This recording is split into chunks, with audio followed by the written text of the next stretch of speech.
This is the Grief Talk Podcast with Vaughn Solis, helping you heal after loss and life's hardest hits. My guest today is Ellie Pechet, a metaphysician, medium, shaman, and author with a master's degree in counseling from Cambridge College. Starting out as a traditional talk therapy counselor, once Ellie began incorporating the healing modalities of Reiki, EMF, and the Yun method of healing early in her career, Ellie shifted her practice into a heightened intuitive counseling practice and developed the Pechet Healing Technique.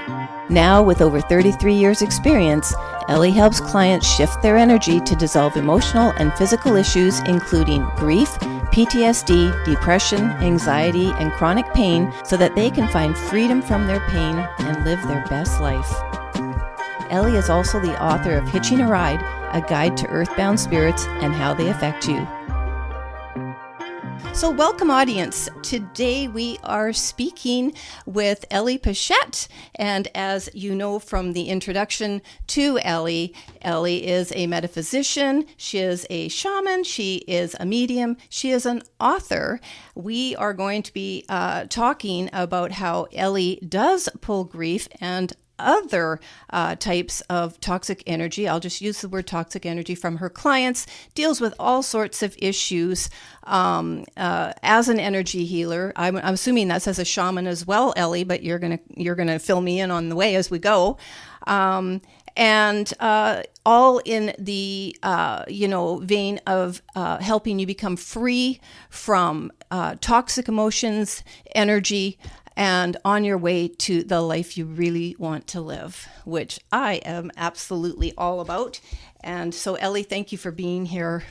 Thank you for having me on. It's really nice to finally meet you. Yes, Ellie and I are quite connected on a number of different levels and in terms of some things we love to do in our spare time, living by the ocean, water, things like that, both as energy healers and angels. So it's great to meet you, Ellie, and introduce you to my audience on my podcast. It's very cool. So we're going to be getting audience today. Ellie, you mentioned that you do have a specialty in working with grief.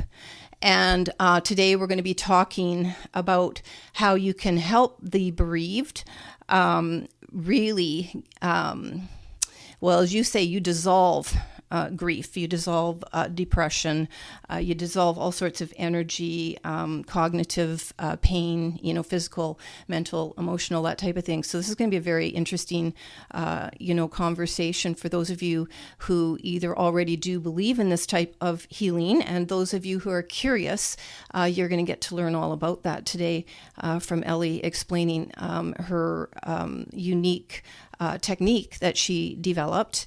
The Ellie Pechet technique. And we're going to learn all about that right away here, Ellie, because I'm quite curious about how it actually works. And the other thing I just really wanted to say is that you coming from a traditional counseling background, I explained in your introduction that you did start out in traditional talk therapy, yes? And then as your gifts developed with these three modalities, of Reiki, EMF, and the Yun healing method, you incorporated that, and I gather found that you could offer so much more to people, and that led you to develop your own unique training or healing technique that you now share globally with others around the world. So let's dive in, and you tell us exactly what you want to say about that. If you want to say how it started, anything you want to emphasize what's different in just from your perspective, your experience, just the traditional therapy versus what happens when you started to incorporate these other modalities in. So talk therapy is really good to a certain extent. And I was in my early 20s when I was in the mainstream counseling field. And I remember one day saying to myself, it's really good to be able to hold the space for clients to talk about, what's most on their mind and maybe do some problem solving. And, but it's basically, holding the space, which is pretty limiting. And I'm all about getting results and getting efficient results for folks so that they're not caught in the loop of, years of counseling discussing the same things over and over again, because their lives are moving on. And so it's not like I went from, counseling one day to where I'm at now. It's been a process. It has my abilities and my technique have really built up and gained momentum over the years. And it's about 34 years that I've been honing my skills and abilities. And now I'm really at the top of my, the top of my game, so to speak, for lack of a better word. So my technique is a combination of, the counseling background that I have is helpful in helping me, more quickly recognize issues that people are having and diagnoses, and then I take it much further and I'll tune in, and I'm highly intuitive. So that's a big part of my success, is that I'll link up to a much higher level when I'm meeting with the client. And at one point, we'll be dialoguing like the first 15 minutes of their session. And then as we're talking, I'm actually listening on a higher level for what the most important issue is to clear that session for them. And at one point I'll just hear it. I'll hear the actual sentence and then I'll muscle test it. And it's always accurate. I just want to make sure I've got the most important issue to heal for them that session. And then I'll ask the client what number it feels like on a pain scale of 0 to 10. And if it's an emotional issue, then it would be the level of charge.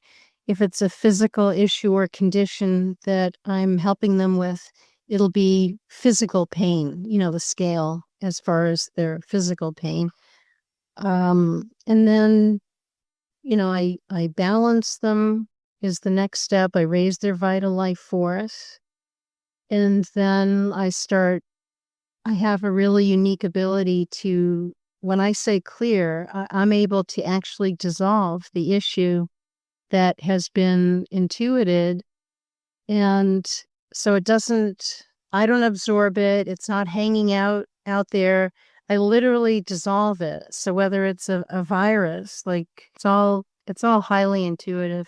I healed a nurse who was dying and giving her husband written instructions for when she passed. And her sister, who was my main client, called me on a Sunday and asked if I could work with her sister and if I thought I could help her. And I said yes. I knew that if I didn't do this, I knew that my client would be going to her funeral. Now, the audience is probably wondering, well, how could you help her if she was in the hospital, right? And she's on the breathing machine and giving her husband her last instructions. Well, I work with a lot of clients' relatives, whether it's their children, a parent, in this case, a sister-in-law, and all I really need, is a picture, the picture of the person that needs the help and the main symptoms. And then I work using the picture. So when I did the double session with her sister-in-law, when she had x-rays taken earlier that day of her lungs were full of gray matter. And after I did the double session with her the next morning, she got up and they took the x-rays again and they were completely clear. And she was released from the hospital, good to go. She was fine. So, just for the audience, you can read more testimonials from your clients, Ellie, on your website, phoenixrisinghealing.com. And I did take a look at some of those testimonials. Now, I want to ask you a couple things. One, does that sort of what people would consider miracle healing. They would really. Most people would consider that's a miracle.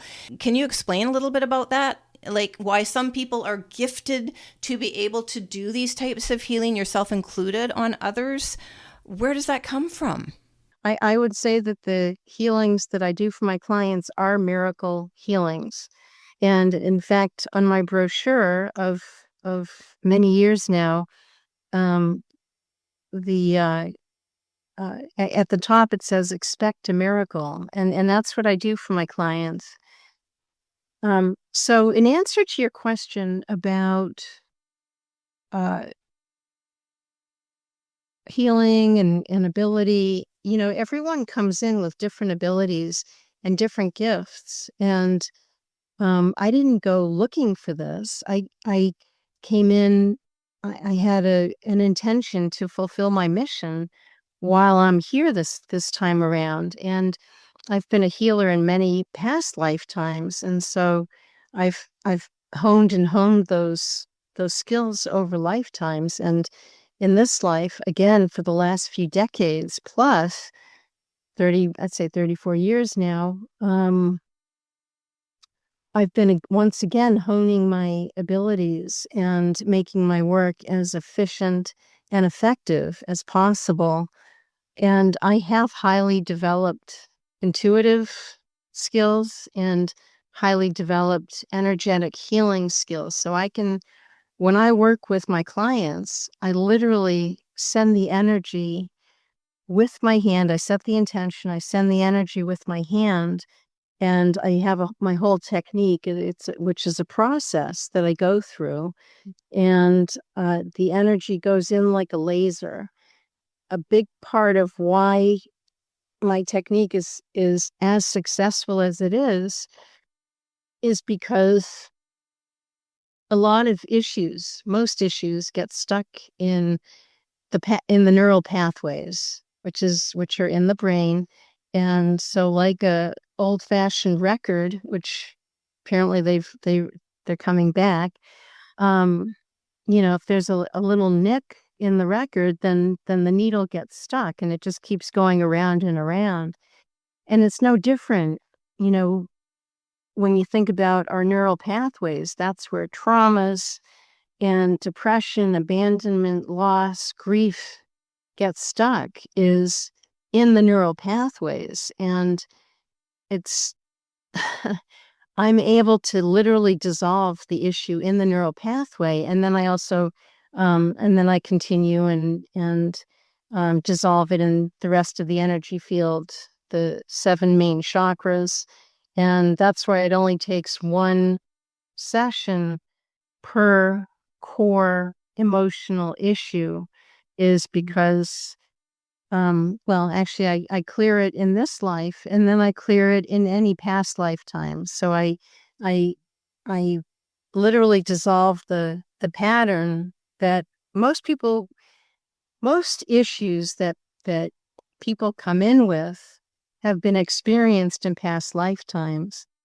So I clear it in this life and then any past lifetimes, and that's why I'm able to do something really big every sessions. So whether it's an issue with like a chronic issue with a sibling or a parent or a child, my favorite thing to do is bring my clients to peace about that which has been troubling them, because as we both know, life is short, and I really want to get people to their purpose for being here. And so they might already know what their purpose is. Some do, some don't. But by clearing the issues, they're able to step more fully into it, free and unencumbered. And that's what I love doing, is helping people really just get closer to what it is that they came here to do, and live a life that's filled with joy and peace and relaxation, and the ability to open their hearts to give and receive love. And I'm here to help. I'm here to help, and Yeah. and that's That's what I do. I wanted to just jump in. So I think from my perspective, I think for those of us yearning to know why we're here, and then throw in pain, which I think everybody experiences, quite frankly, at some point in their life. But, really difficult loss. I think having, this ability to tie lives together and purpose from those lives is very helpful to healing. I just went through that several months ago. And so in my own journey, even though I've had my own work with angels, and once I was able to have someone who didn't know me and is very gifted in the work that she does, put it together why I'm here, it changed everything for me.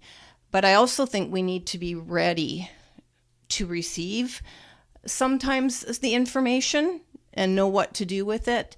I was ready. And as I said to you before we began recording, Ellie, I'm 20 years on July 26th as a bereaved mom. And I'm of the pretty firm belief that any really difficult pain can destroy us and keep us destroyed unless we do something about it.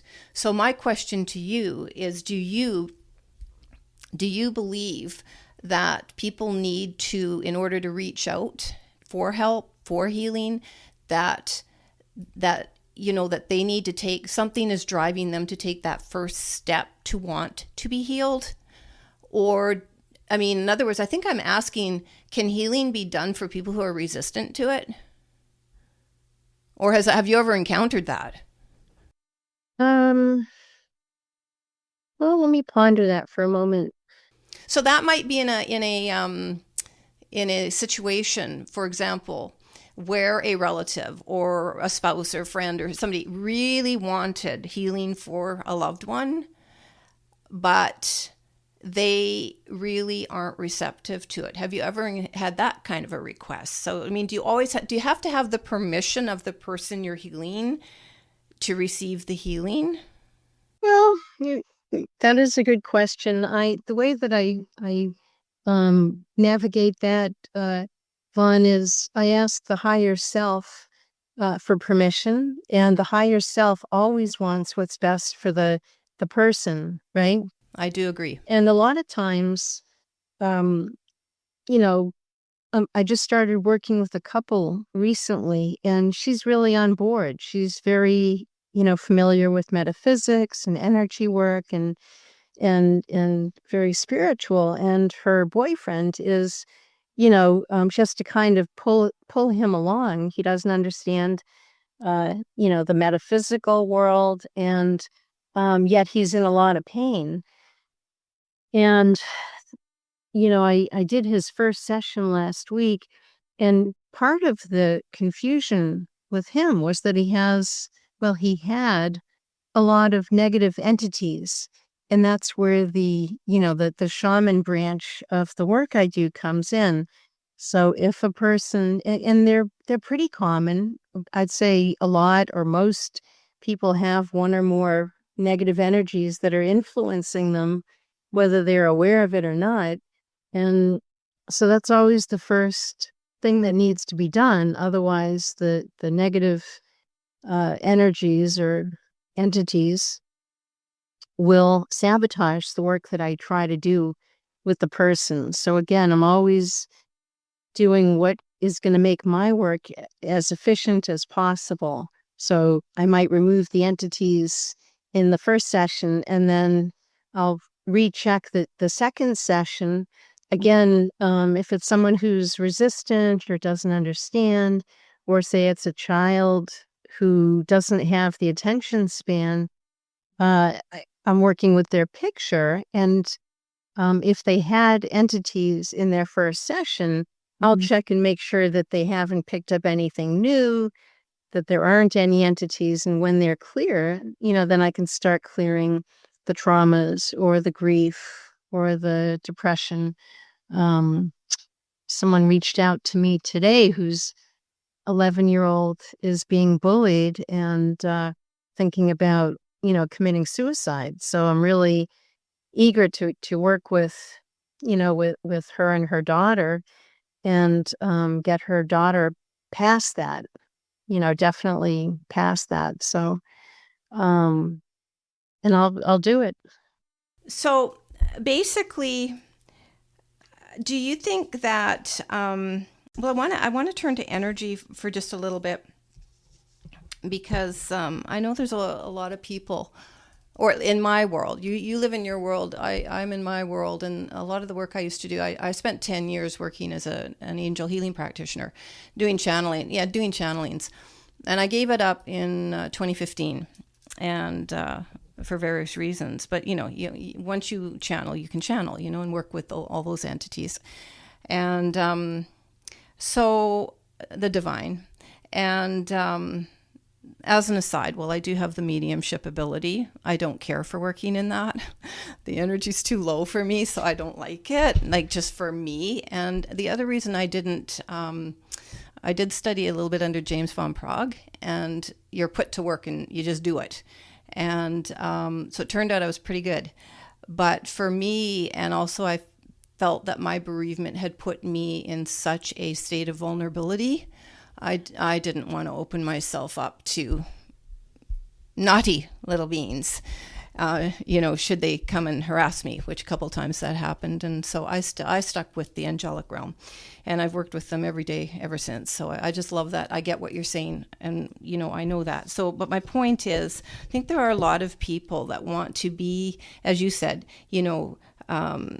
what is it? Your statement was healing leads to freedom. And I think that you state that in your website, part of your materials. And I believe that as well. Healing leads us to such great freedom, and it leads us to live the magnificent lives we want to live, even if that is very calm and quiet and, unassuming and all of the rest of it. We don't have to be these grand people. Folks, listen to me. We're so ingrained that creating a magical life, the life you really want, in many ways is represented by physical wealth and manifestations. It is not. For me, it is all about how peaceful and balanced and genuine we can feel within and with ourselves. And that just changes the picture. So you can live any way you want and be blessed with a blissful life if what you're doing brings you great passion.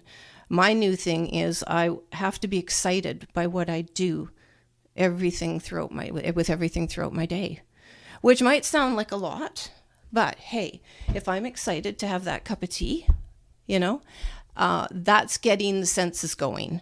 So that is what currently drives me as I go through yet another transformation in my life. It used to be what would bring me joy. Right now, it's what brings me, joy and excitement kind of go together. But it's thinking, it's being very present. And so, Ellie, I would think that you would agree that I'm going to ask you.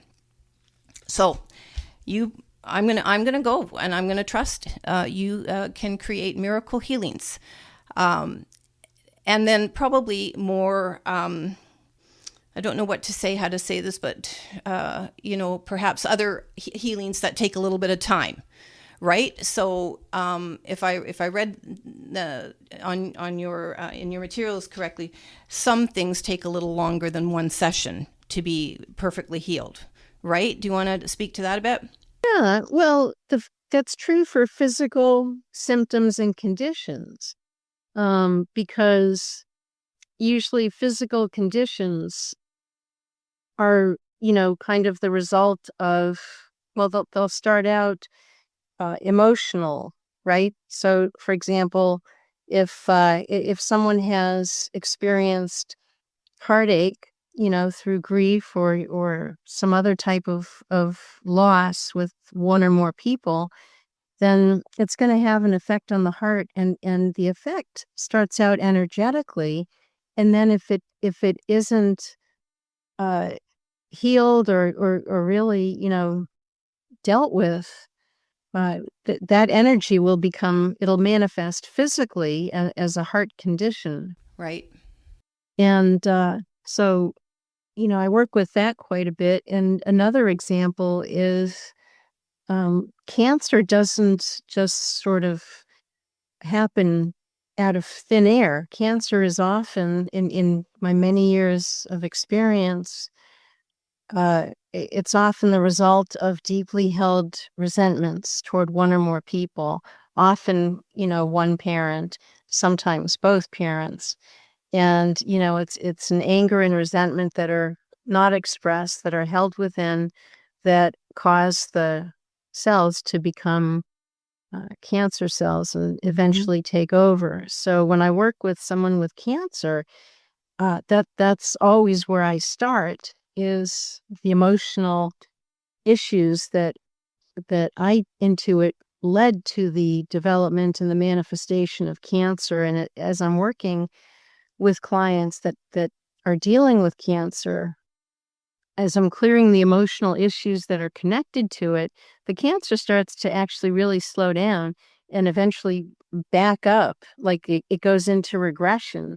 And I've done this a number of times. So I would say that's pretty miraculous. For so many people, they hear the word cancer and it feels like, and it can be a death sentence, but it doesn't have to be. And there are a lot of younger people. I don't know what's happening in the States, but in Canada, they've actually got it where younger people are developing. And when I say younger, we're talking mostly 40s, 50s, but it could be younger in the 30s and even younger, but to the point it's almost surpassing. I don't want to say it is for sure, but certainly equal.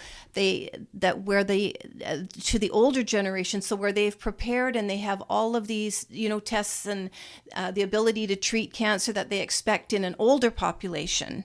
For the younger generation, it's taking the medical community off guard, and boom, and so in some cases the cancer is being developed at late stages.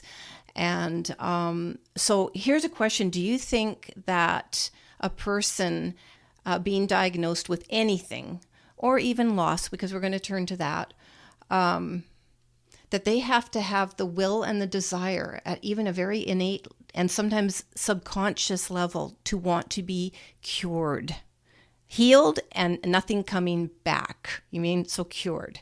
Yes, and I think it really helps if they want to go a little deeper, or maybe a lot deeper, and explore, how did this develop? What happened? Who is it that I'm feeling really upset with and resentful about? And those types of questions are very helpful in just doing self-exploration. And um, when I start working with a client, I have several forms that I email them, and they fill out and send back to me. And one of the forms is the counseling form, which is, emotional issues that they've experienced, like grief or trauma or depression. And it's when they fill these forms out, it's very helpful in making my work with them more efficient, because then I start tuning into, is it this issue? Is it that issue? Is it resentment toward the mother or the father? Now, I do want to, there is a caveat when it comes to cancer.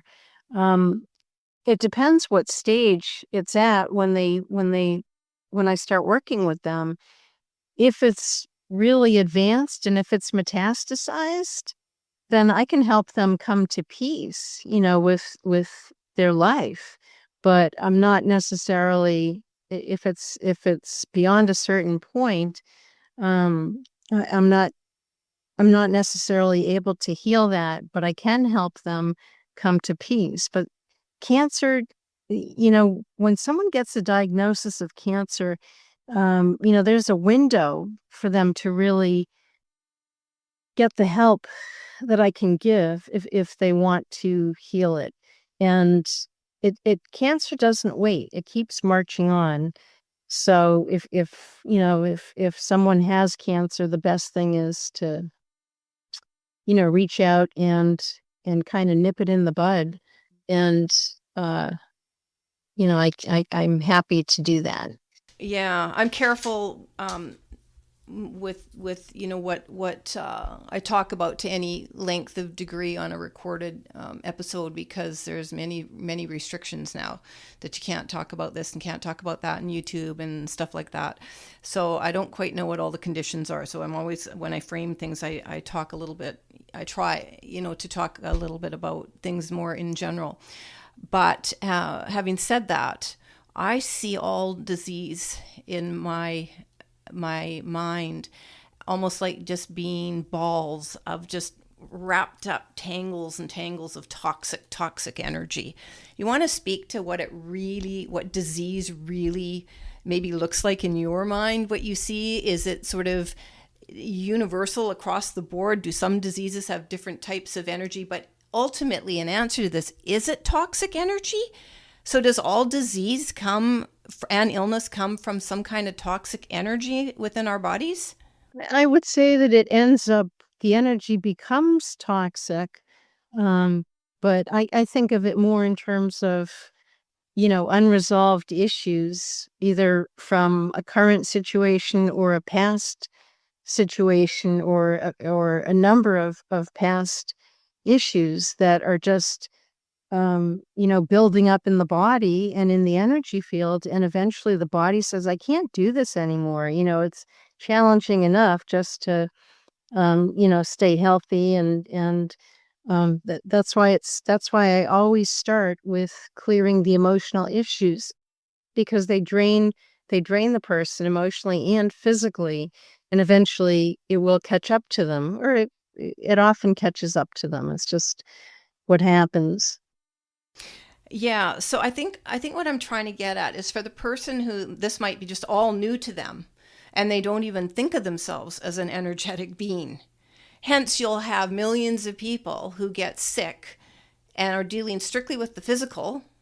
And basically, if I hear you right, you're saying essentially deal with the emotional, deal with the energy part of it, and then the physical will respond to that in many ways. That's not saying, audience, that you don't need medical treatment and see your doctor and all of that, but it's almost like working in tandem. So if you are very intuitive and aligned with your inner self, don't you think this can go a long way to preserving a healthy body and getting yourself back to health when we may slip up and, we'll get stuff, that nuisance illnesses like I get. But as much as I want to throw this in, so try not to lose that train of thought, and I'll try not to. For many years, I wanted the doctors to tell me I had a bad heart. Yes, my bereavement had destroyed my physical body, but it didn't. I'm as healthy as you can be. And so despite the little nuisance illnesses I get, they're for me to stop, slow down, rebalance, rethink, all of that. And I know that. But it was interesting, and especially in my early years, I'd say the first 10 maybe, 7 to 10, I really wanted them to find that grief was so bad. Look, it's destroying me. But they just never found anything, ever, with symptoms I had. Stress, they were stress symptoms and stuff, but they couldn't even really diagnose it as that. But I was always very in tune, because ironically, I happened to start working with the angels 9 months before my daughter died. So by the time she did die, which was, she took her own life, well, the angels protected me. It's as simple as that. It's as simple as that. And they've been on that path with me for 20 years.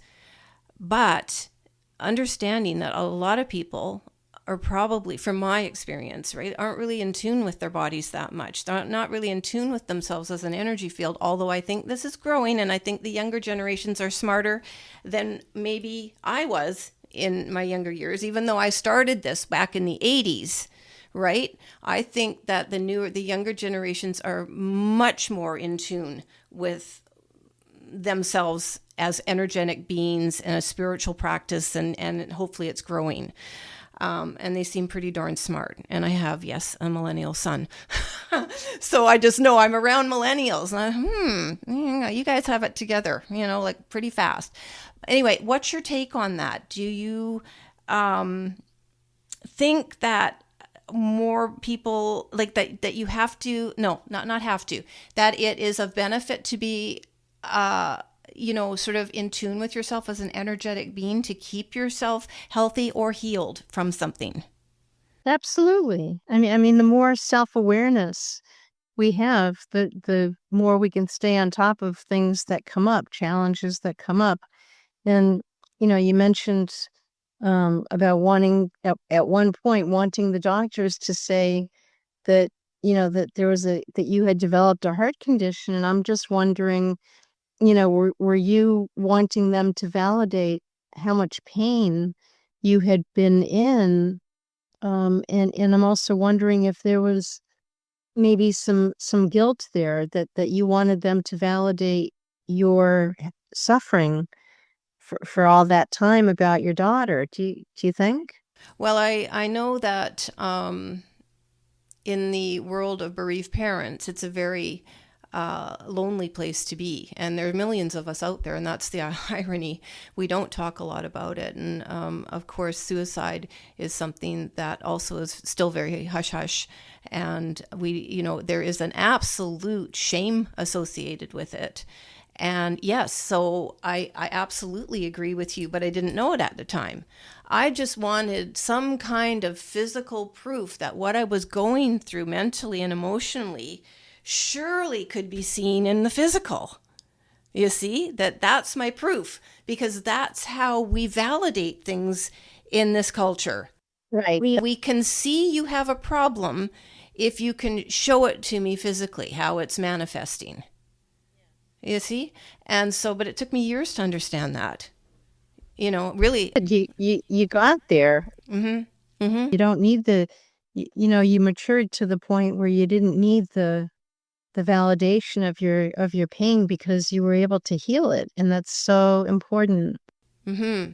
So important. So my question is, so for the person who comes to you, or anyone for that matter, for work in the areas that we medical science maybe can't prove these healings, okay? Maybe they can, maybe they can't, but they're coming to healers for this very important work on the self, for the energy, for the emotional piece, which I believe that we need a ton more work in the emotional healing. So what do they have to do? You say that you give people the ability to live a fulfilled and empowered life. And so I just want to ask you, is there come a point where they may regress into these same issues that you've healed, or someone else maybe has healed, if they don't do an overall sort of an overhaul of themselves, pay attention to the inside, to keep them on track? In other words, do they think they're going to come for a miracle healing and then go back to the way they were living and they're just going to be forever healed? That's the real question. Well, each issue that I heal for my clients is pretty permanent. It doesn't come back. It doesn't come up again. And every time I work with someone, it gives them the ability to live their life more on purpose and free of one more burden. Every session, I clear a burden that they've been carrying. So they don't, what's unique about the way that I work is because I'm able to dissolve a big issue every session, it's one less thing for them to have to deal with. And it's one more step closer to the freedom that everyone wants. Yeah, I absolutely agree. We all want. Well, I'd be hard pressed to understand why anyone did not want to live a really wonderful, peaceful, beautiful life free of all pain and suffering. no matter what life throws at you. That's a good piece of the work that I do, taken in very small steps from, very beginning places. But moving on just a little bit here, do you I know you wanted to give a couple of examples. We have time for a couple examples, and you wanted to talk about bereavement. So do you want to share a couple of stories quickly about the people you've helped that have lost their children? So anyone watching this that maybe is in pain from losing a child, their only child, one of a few children, but you love them like they were your only child, but you still have room in your heart for your surviving child or children, or some other loss that's really taken them to a dark place. How has this healing worked, Ellie, on, if you want to share a couple stories like that for our folks listening or watching? Well, one woman that heard me speak at the Afterlife conference in Scottsdale a few years ago, her only child was her son, and he was murdered his first year in college. And so she was so devastated that she completely shut down for the next 7 years and tried all kinds of things, modalities, talking, support groups. Nothing helped. She was still completely shut down until she met me she heard me speak at the Afterlife conference, and then she felt the energy that I heal with at a workshop that I did after my speech. And she just knew innately that that I could help her and that she needed to sign up. So she signed up for 4 sessions. And in her very first session, I brought her to peace about the son that she had lost. And this is after 7 years of suffering. Literally one session, she was at peace about her loss of him. And she was able to really just not only feel at peace, but think about the positive memories and the connection that they had and will always have. And she was able to move forward with her life again. And that is one of the video testimonials on my website. On the testimonials page, I would recommend that if people are, interested in learning more, that they go to the testimonials page, and she gives a beautiful, very articulate testimonial about how I helped her. And that's what I do for my clients. I bring them to peace about whatever is tormenting them, whatever is bothering them, and keeping them from living a life of joy and happiness and freedom. So that's one example. Another example is a client whose daughter was murdered, and she was in a place of grief for a number of years, again, until she met me. And by then she had developed a chronic lung infection, and grief is stored in the lungs. And so, that's when I healed her grief over her daughter being taken from her.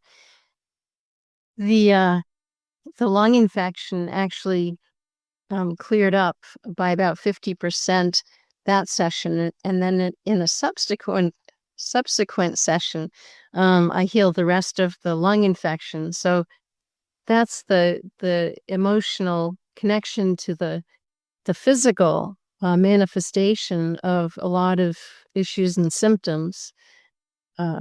So I was just going to say, I did see your testimonials, and and that's great. So you also, we didn't really focus a lot on grief, because I just, in the sense of just you have to have a certain loss to feel this or that, because I've really, I just come to understand that grief is associated to so many things in our life. And I would say, not to contradict you, but I would say grief lives in a heck of a lot of places in our body. And I remember when I first started getting massages and things like that, and I had a whole bunch of stuff stored up in my butt, and the lower abdomen and all of these different places, which was very significant. Just it's there's no one size fits all from my world and my perspective, but it is, the grief can permeate you in all ways, areas that stump doctors, I'll tell you that. And so, audience, whether or not you are ready for some energy healing, some energy work, are already in it. I think that I want to think, I can't say this for a fact, but I'll invite my listeners and viewers to consider, if you are in horrendous pain and horrendous grief from losing your child, or I've recently met people losing their spouse that, is affecting them in the way that, losing my child might have affected me. I think we're given what in this life, what we can bear. I really do believe that. And for some people, they can respond to losing a pet with complete and utter breakdown, because that's what they had in their life. So we're not talking here about you have to have experienced loss of your child to experience symptoms that Ellie can, dissolve for you, that you can, at least if you're not ready to take that step, consider looking within and taking a small step to discovering yourself, exploring within, and seeing where this emotional hurt, is blocking you. Because I really do believe that it's, like you said, that it starts with the emotional, moves, into the mental, and then into the physical. And there were some medical doctors, Deepak Chopra, in his very, very early career, in his 70s maybe, I got one of his first books, Creating Health, speaks about this as a cardiologist, like the heart conditions started somewhere else as another form of energy. So the message I want to say to the audience here is that if you're so lucky to, be able to connect with someone that can help you, with some healing in another, type of healing, whatever you can start with is a really good solid step to want to be fully healed. Because the other piece of this, Ellie, and I don't know if you see it or you don't see it, but I can sure tell you, I've met an awful lot of people, myself included, for a number of years, like there's a real contradiction over wanting to be healed, especially when you've lost your child, because that pain keeps us to them. And so especially difficult for people who aren't lucky enough to communicate with their child in the afterlife. And I was, right from the first hours. My daughter Janaea came to me and has come to me in even physical manifestations. Not so often, but they don't need, but there like anymore, but they were a lot in the first several years. So I had all that proof I needed. She's alive somewhere in some form. We're communicating. I had the angels. So I had a lot of that going for me. However, I still struggled with many things. So it's you have to be in a position, in a mental frame where you want to, that it's safe to be healed. Because for a number of years, I would say, well, if I'm willing to let this go, and maybe not grief in its entirety, that's a personal choice, I think, for what people are looking for. What are you going to fill that space with? And I started contemplating that maybe about 5 years ago, actually, when I wrote my last book. And which was basically lessons from surviving suicide. And it was written as a letter to my daughter and all the things that I wished I had known when she had passed, and to help other newly bereaved parents. And I really, really did understand that when we create a space in our heart for something more through the healing, even in our mind, for me, it was very important. I knew what I was going to replace it with, because I wasn't yet ready to see a life of joy and all of that stuff. Okay, that without very heavy bereavement is very difficult, and also PTSD. You talk about being able to treat PTSD this way. So that's a big piece of it, that it's very hard to imagine your future when your brain is not connecting the right way. Do you want to speak to anything like about that? Yeah. Well, I would say that a lot of parents who lose their child to suicide, it's very common for them to feel and guilt and remorse and shame sometimes, and wondering what they could have done, what they missed, what they might have missed.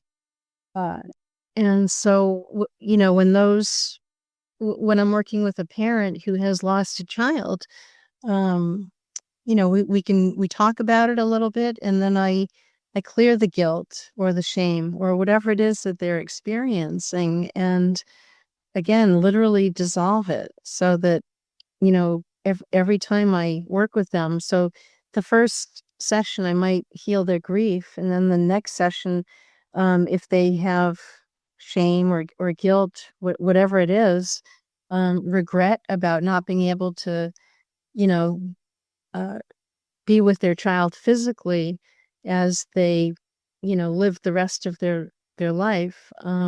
So whatever the top issue is, I clear it in the subsequent sessions, and my work is really built around the goal and the mission of bringing them to peace, bringing the people that I work with to peace, because living a life with a lot of upset and emotional charge it's not living. It certainly isn't. So God bless you, Ellie. I didn't have you in the beginning, and I did search. I did search in the first few years for anything that helped. So I had a lot of people that were mediums, that, angel channelers, that brought her to me. And my number one thing was, and this is true for a parent, it doesn't matter how your child died. Honestly, we're all the same. I've met enough of you parents over the years. If you're watching, listening, and to Ellie, I've met enough bereaved parents to know we don't even talk about how our child has died. It's just we're all in the same boat. And it feels like, you're just drowning, as you probably know from meeting a lot of people. And so and I met a lot of people that at the time that I became bereaved were years into their bereavement, and it was destroying them. And so I made the decision immediately within a month that was not going to be me. I was going to find every way I could to survive this suffering. But then I've had a lot of purpose work related to understanding suffering, which has made me deal with it for a little longer than maybe I wanted to, but to go on a very, very authentic journey within myself to let the transformation happen as it was going to happen, and continues to this day. So that's my journey. But I've seen enough people who are not in touch. They're just left with this physical manifestation, this blob of grief, and just don't know what to do with it. So, and I know a lot of people are very desperate to know that their child is safe, again, no matter how they died. And so that's a big piece of it. But then also the self-care, and to not feel guilty about wanting to be healed, people, because you deserve a good life. You really do. And there's a lot of guilt associated as a bereaved parent, and maybe others in bereavement, to enjoying yourself. Okay, for just a lot of reasons. So there is that piece to it. So if you are ready to experience some healing and want to know more, I know that, well, let me confirm that people can sign up for free consultation at your website, phoenixrisinghealing.com. Yeah. So that's the first thing. If you're interested more in what Ellie can, introduce you to, check that out, a free consultation at phoenixrisinghealing.com. There, I said that pretty great in one mouthful, Ellie. And we covered some things. I don't know that we talked a ton about everything we wanted to, but I think, I know you do global remote healing, and people can find out about that on the site, things like that. I know I wanted to give a nod to your book, Hitching a Ride, A Guide to Earthbound Spirits and How They Affect You. Again, Ellie, you are in this work, and that's a whole other topic, right? But they can explore your website, get your book. We'll have a link to your website where they can find all these things if you're interested in finding out more about that kind of energy experience. Hey, Ellie? I think you've given us a very clear idea about how you can help people. Do you have any final thoughts you want to leave our audience with if they're ready for something more, how to create space in their life? Does your dissolving of, grief, depression, we didn't even get a chance to really talk about depression because we could just go on and on and on. But anything, let's just say anything toxic within us that you can dissolve, right? What do they have to do to ensure space is created for them to want the goodness that they can create and invite into their life? Well, they need to be open to, to wanting to feel better. There's free will, right? So usually the people who come to me really want to feel better, are struggling, are in pain. And whether it's, traumas that they're carrying or grief that they're holding, or I can clear someone's lifelong depression. If someone has been dealing with and struggling with depression their whole life, I can often clear that in one session. So I'm really about, getting to the root of the issue and taking care of something really big every session. And it's important to me to be as efficient as I can so that clients do not become, dependent on me. It's not about becoming dependent on me or being with me for years, like with traditional therapy.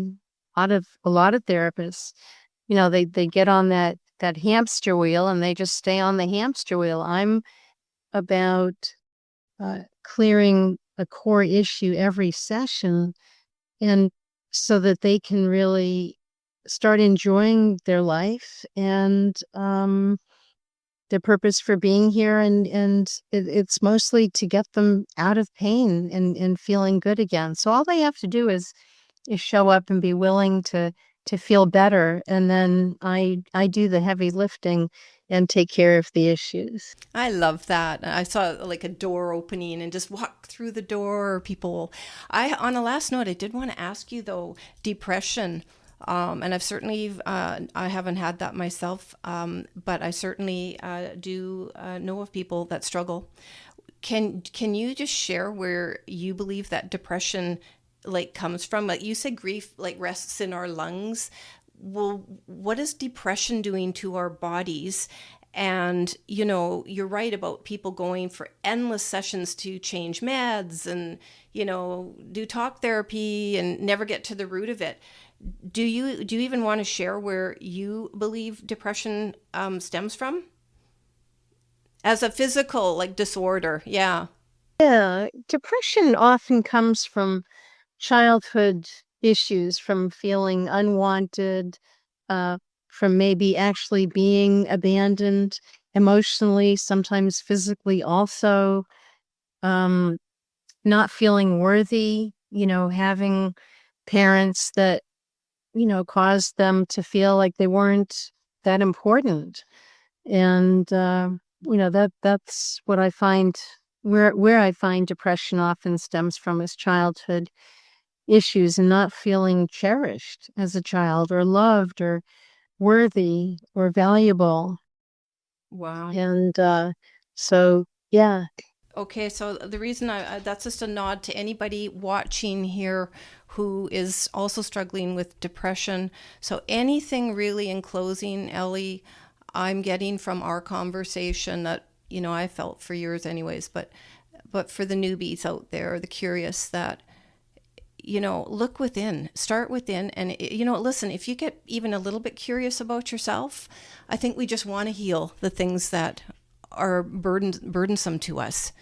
And it's really interesting because I grew up with a very, very, very ill mom, but today we would describe her as having postpartum depression, but it didn't exist in the 50s, that term.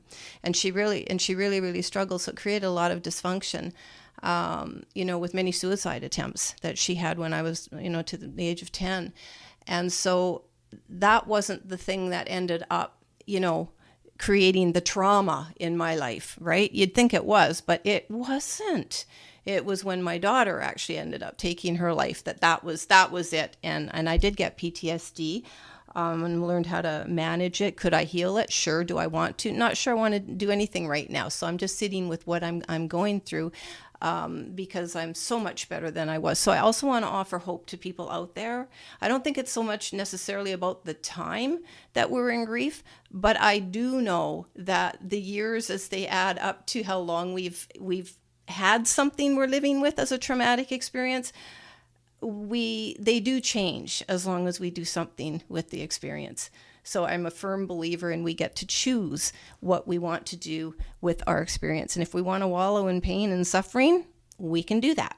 If you want to heal, you can do that too. We can do that too. And so I just want to throw that out there as a little plug. So whatever it is, and one type of suffering can certainly produce other types of suffering, as I'm sure you will attest to, Ellie. So a lot of what you treat in chronic pain, I mean, all of the things that you treat, I'm going, wow, yeah, you could definitely have all of these things just from one loss or traumatic experience. So I think it's about being aware. How would you like to close this episode off, Ellie? What would you like to leave our audience with as maybe a key remembrance statement, whatever? Yeah, well, my message to the audience would be, know that you are worthy, you are valuable, you are special, and you deserve to live a life that is happy and free and where you're feeling inner peace all the time. That's really what we're here to come to. We might have lessons, a lot of lessons along the way, but my work is about helping you understand what the lessons are and heal the pain. You don't have to keep carrying the pain around with you or the emotional charge. You can just, if I work with you, you will have peace and you'll know what the lessons are, but you won't be in pain anymore. Mm-hmm. That's awesome. That's awesome. You are worthy of love, and start with loving yourself. Once you love yourself, you open the door to receive it from others and give it out more genuinely to others as well. Okay, well, there's so much that we could continue to talk about, Ellie, but I think that's going to wrap it up for today at the top of the hour. So I just want to thank you for coming on and sharing with my audience. Check out Ellie's website, phoenixrisinghealing.com, and see what you want to explore there, either her free consultation or anything else that you may be interested in. I'll have links in the show notes. So thank you again, Ellie. Yes, thanks for having me on. Good to be with you. Absolutely.